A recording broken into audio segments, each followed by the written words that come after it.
बापू बिरू वाटेगावकर यांचे चिरंजीव शिवाजी वाटेगावकर, सन्माननीय शिवाजी वाटेगावकर।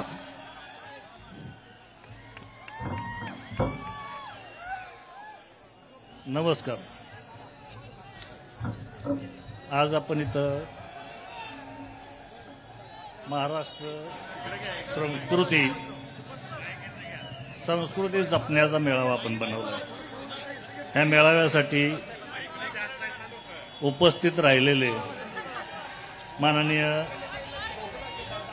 शरदचंद्र पवार साहेब पक्षाचे प्रदेश अध्यक्ष शशिकांत शिंदे साहेब, खासदार माननीय अमोल कोल्हे साहेब,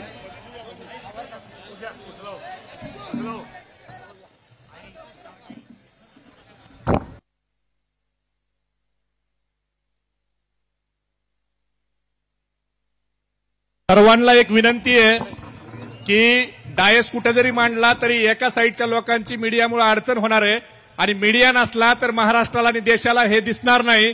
म्हणून जरा थोडा आवाज तरी ऐका। कुठून तरी एका बाजूने अडचण होणार आहे, पण ही मीडियाला त्रास देऊ नका। आपल्याला महाराष्ट्रात जर सांगलीचा आवाज न्यायचा असेल तर मीडियाची गरज आहे।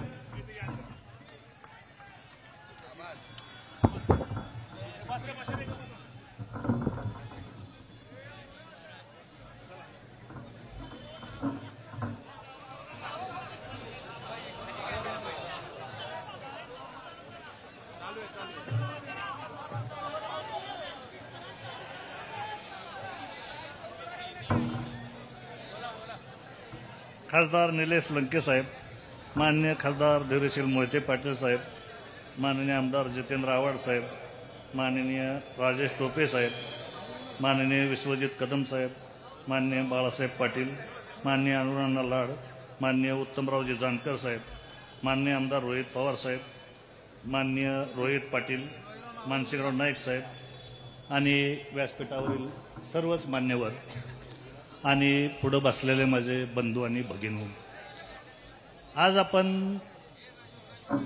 माननीय जयंत पाटलांच्या वरती नको त्या खालच्या थराची जी टीका झाली, ह्या टीकेला सामान्य माणसामध्ये एवढा जनाक्रोश आहे आणि त्यातल्या त्यात आमच्या धनगर समाजामध्ये तरी अतिशय मोठा आहे। तर ज्यांनी कुणी हे असलं टीकेचं कारस्थान केलंय त्यांना हे न शोभण्यासारखं आहे।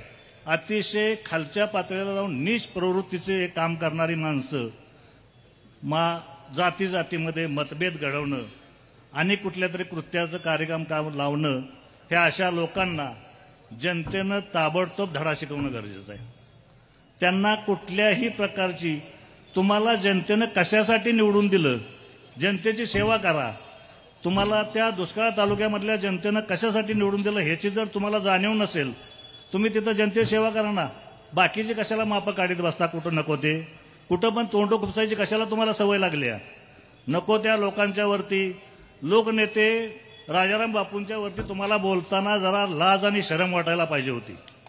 ह्या लायकीचे तुम्ही नाही आहेत, पण तुम्हाला अक्कल पाहिजे। ज्या लोकांनी तुम्हाला आज प्रतिनिधित्व दिलंय त्यांचे लोक बघा, कुणी कुठल्या गोष्टीचा, महागाई किती वाढली आणि कुठल्या गोष्टी कुठनं कुठंपर्यंत गेल्या ह्याच्यावरती तुम्ही कुणाचं लक्ष केंद्रित करत नाही। तुम्ही नको त्या बाजूला लक्ष केंद्रित करून नाही त्या गोष्टी लोकांच्या समोर आणायचा प्रयत्न करता, नको त्या गोष्टी पुढे आणून फ्लॅशमध्ये यायचा प्रयत्न करता। तर ह्या गोष्टीचा मी सर्वस्वीपणे आमच्या महाराष्ट्र धनगर समाजाच्या वतीनं निषेध करतो आणि माझं भाषण थांबवतो।